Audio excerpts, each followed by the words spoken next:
बहुत से लोगों के मन में यह कन्फ्यूज़न बना रहता है, क्वेश्चन इंटरव्यू वगैरह में भी पूछ लिया जाता है कि ये बताइए कि टार्क क्या होता है और आरपीएम क्या होता है, इन दोनों में क्या डिफरेंस होता है। क्योंकि टार्क भी घूमने से संबंधित है और आरपीएम भी घूमने से संबंधित है, तो फिर दोनों में डिफरेंस क्या है, कैसे इन दोनों को आप अलग अलग करेंगे। पूरी वीडियो को ध्यानपूर्वक देखिएगा, आपका ये कॉन्सेप्ट हमेशा के लिए क्लियर हो जाएगा और फिर आपको किसी भी वीडियो को ना देखने की जरूरत पड़ेगी और ना ही कभी इसके विषय में सोचने की जरूरत पड़ेगी। जैसे ही आपके सामने ये दोनों शब्द पूछे जाएंगे आप तुरंत उसको अच्छे से समझा देंगे। देखिए, कोई भी मोटर जो होती है उसमें जब आप सप्लाई देते हैं तो दोनों चीज़ें उसके अंदर होती हैं। जब मोटर घूमती है, चलती है, तो दोनों चीज़ें उसमें आ जाती हैं, टार्क भी आ जाता है और आरपीएम भी आ जाता है। तो दोनों को हम अलग अलग कैसे करें, कैसे हम पहचानें कि ये चीज़ टार्क है और ये चीज़ आरपीएम है। तो आइए इसको समझते हैं। देखिए, सबसे पहले हम समझते हैं आरपीएम को। जब आप आरपीएम समझ जाएंगे ना तो टार्क आप अपने आप समझ जाएंगे। देखिए, जो आरपीएम होता है इसका जो फुल फॉर्म होता है वो होता है रेवोल्यूशन पर मिनट। ठीक है, बहुत जगह पर इसको आम बोलचाल की भाषा में राउंड पर मिनट भी कह दिया जाता है। ठीक है, तो आप राउंड पर मिनट भी कह दिए, नहीं बोल पाते हैं आप या कन्फ्यूजन हो जाती है। जो आरपीएम होता है इसका मतलब होता है प्रति मिनट घूमना। कोई भी चीज़ है वह प्रति मिनट, 1 मिनट में वो कितनी बार घूमता है। आपने कमरे में आए, आपने क्या किया, स्विच को ऑन किया पंखे का। तो जब पंखे का स्विच आपने ऑन किया तो पंखा क्या करेगा, घूमने लगेगा। और ये घूमने लगेगा तो अब आप क्या करें, जैसे ही स्विच को ऑन करें आप तुरंत एक टाइमर ऑन कर लें। आपके घड़ी में या फ़ोन में एक स्टॉप वॉच होता है, उसको आप ऑन कर लें और 1 मिनट तक के लिए उसको आप देखें और जो पंखा है उसके राउंड को देखें। अगर आप काउंट कर सकते हैं तो वह पंखा 1 मिनट में जितने राउंड घूम लेगा, ठीक है, जितने राउंड वो घूमेगा 1 मिनट के अंदर, तो उसको हम क्या बोलेंगे, आरपीएम बोलेंगे। मतलब पंखा ऐसे तो घूमेगा आपका इस प्रकार से, तो ये जो एक घूम रहा है पंखा, ये इसका सेंटर पॉइंट है। इस सेंटर पॉइंट पर ये क्या घूम रहा है। ठीक है, पंखा यहाँ फिक्स है, अब ये घूमेगा घूमेगा घूमेगा तो 1 मिनट में वह जितने राउंड घूमेगा वह उसका आरपीएम हो जाएगा। अब जैसे पंखे का जो आरपीएम होता है वो कितना होता है, 300 आरपीएम के आसपास होता है, 350। अलग अलग पंखे अलग अलग आरपीएम के आते हैं।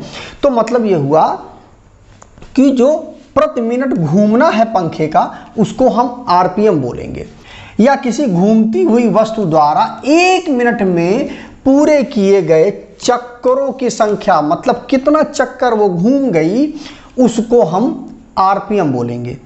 ठीक है, इसका जो फॉर्मूला होता है निकालने का वो ये होता है n = 120 F/P। तो 120 जो होता है ये फेज एंगल होता है, F हमारी फ्रीक्वेंसी होती है और P हमारा पोल होता है। मतलब ये हुआ कि अगर आपको n क्या होता है, ये आरपीएम है। ठीक है, आरपीएम इसी को बोलते हैं हम। तो आरपीएम अगर हमें निकालना है तो हमें फेस एंगल पता होना चाहिए। फ्रीक्वेंसी आपका डिफ़ॉल्ट में 50 हर्ट्ज होता ही है और जो आपका P है वो पोल है और पोल का सीधा संबंध आरपीएम से होता है। मतलब जब पोल बढ़ेगा तो आरपीएम घट जाएगा और जब पोल कम होगा तो आरपीएम हमारा बढ़ जाएगा। ठीक है, तो दोनों का उल्टा संबंध होता है।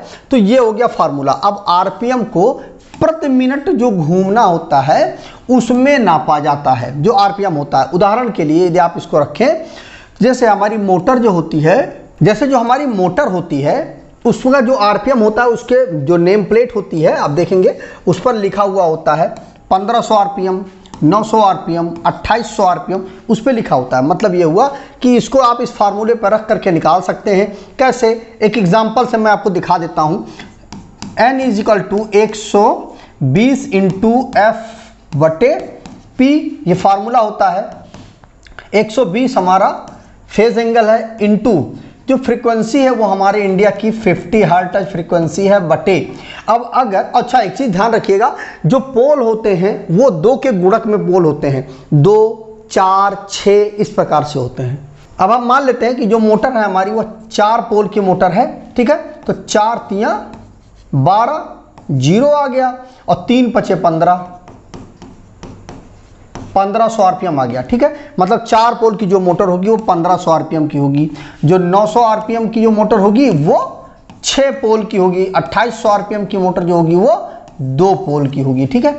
तो कुल मिलाकर के बात ये हुई कि जो मोटर का जो घूमना है, राउंड पर मिनट है, रेवोल्यूशन पर मिनट है, वो 1500, 900, 2800 इस प्रकार से होता है, ठीक है। तो मोटर की जो सॉफ्ट होती है यही घूमती है, ठीक है। अब वह प्लेट पर लिखा होता है, स्पष्ट रूप से आप समझ जाएंगे कि इसका आरपीएम कितना है।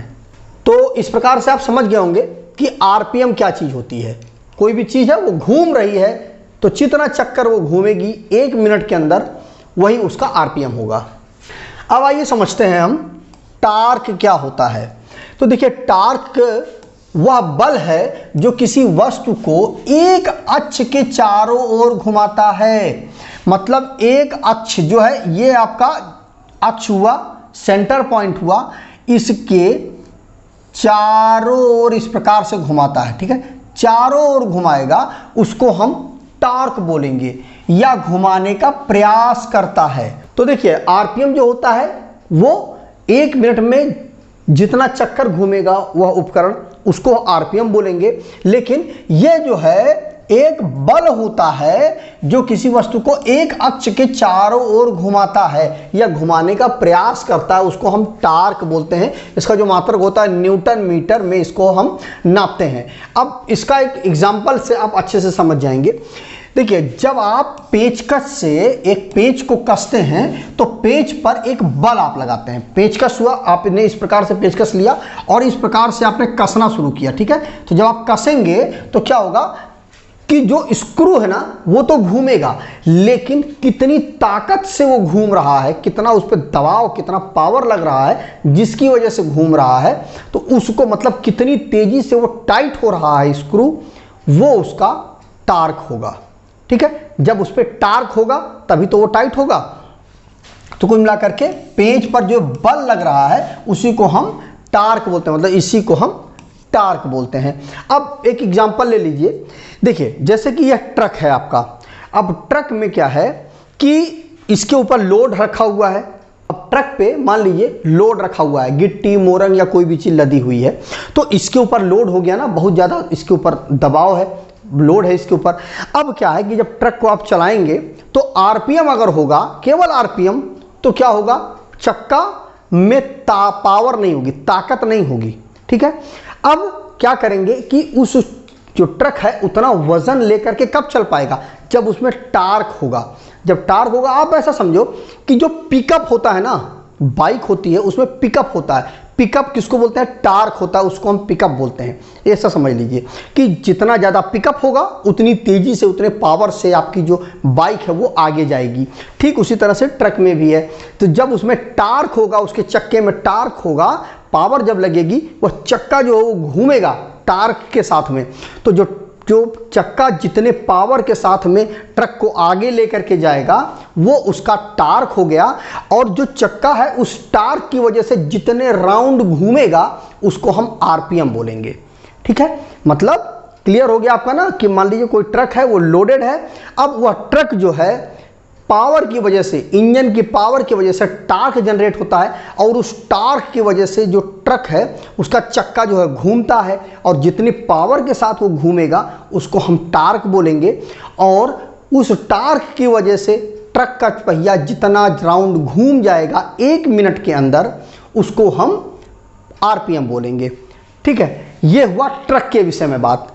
एक स्पोर्ट कार के विषय में अगर इसको हम देखें तो देखिए, स्पोर्ट कार में क्या है कि वजन तो उतना ज़्यादा होता नहीं है, कोई चीज़ उसके ऊपर लदी तो होती नहीं है, आरपीएम की ज़रूरत होती है, ठीक है। उसका जो चक्का है वो कितने आरपीएम पर घूमेगा, जितने आरपीएम पर घूमेगा उतनी तेज़ी से कार आगे बढ़ जाएगी, ठीक है। इसमें आपको पावर की ज़रूरत है, टार्क की बहुत ज़्यादा ज़रूरत है ट्रक में, लेकिन इसमें आपको टार्क की ज़्यादा ज़रूरत नहीं है, ठीक है। इसमें आरपीएम की ज़रूरत है, ठीक है। तो ये हो गया हमारा स्पोर्ट कार, और ये हुआ हमारा ट्रक का एक एग्जाम्पल, ठीक है। इसमें क्या हुआ, इसका मैंने आपको बता दिया कि जो स्क्रू है वो जितने टार्क के साथ घूम रहा है, वह मतलब जितने पावर के साथ वो घूम रहा है, टाइट हो रहा है, उसको हम टार्क बोलेंगे। और जितना राउंड वो 1 मिनट में घूम जाएगा उसको हम आरपीएम बोलेंगे। तो ये क्लियर हो गया। तो टार्क और आरपीएम में क्या संबंध होता है, अधिक टार्क अधिक टार्क का मतलब है कि कोई वस्तु अधिक बल के साथ घूम रही है, अधिक बल के साथ वो घूम रही है तो वो टार्क हो गया। और आरपीएम, अधिक आरपीएम का मतलब है कि कोई वस्तु अधिक तेजी से और अधिक चक्कर घूम रही है, उसको हम आरपीएम बोलेंगे। ठीक है, तो ये चीज़ क्लियर हो गई कि कोई चीज़ बल के साथ जब घूम रही है, ताकत के साथ घूम रही है तो वो टार्क होगा, और कोई वस्तु जितनी तेजी से और अधिक चक्कर वो घूमेगी उसको आरपीएम बोला जाएगा। एग्जाम्पल के लिए जैसा मैंने आपको बता दिया कि एक ट्रक को भारी बोझ खींचने के लिए अधिक टार्क की आवश्यकता होती है, जबकि एक स्पोर्ट कार को तेजी से गति देने के लिए अधिक आरपीएम की आवश्यकता होती है। इसलिए आपने देखा होगा कि बोला जाता है कार वगैरह, बाइक वगैरह, कार वगैरह में कि जो आरपीएम है, इंजन का जो आरपीएम है वो इतना रखिए, ठीक है, 2000 आरपीएम रखिए, 3000 आरपीएम रखिए, तो उसका यही है। तो वो आरपीएम जितना ज़्यादा होगा कार उतनी तेज़ी से आगे बढ़ेगी। ठीक है, लेकिन ट्रक वगैरह में पावर की ज़्यादा ज़रूरत होती है आगे बढ़ने के लिए, क्योंकि उसमें वजन होता है तो उसमें टार्क की ज़्यादा ज़रूरत होती है, तो वो चीज़ टार्क हो गई। तो मुझे उम्मीद है कि आपको ये चीज़ क्लियर हो गया होगा कि टार्क और आरपीएम में क्या डिफरेंस होता है। कमेंट करके जरूर बताइएगा वीडियो को कैसा लगा। यदि आपके मन में फिर भी कोई डाउट रह गया है कमेंट करिएगा, मैं प्रयास करूंगा उस पर वीडियो मैं जरूर बनाऊं, आपके कमेंट का जरूर जवाब दूं, आपका कन्फ्यूजन जरूर दूर करूं। तो आज वीडियो में बस इतना ही। जय हिंद।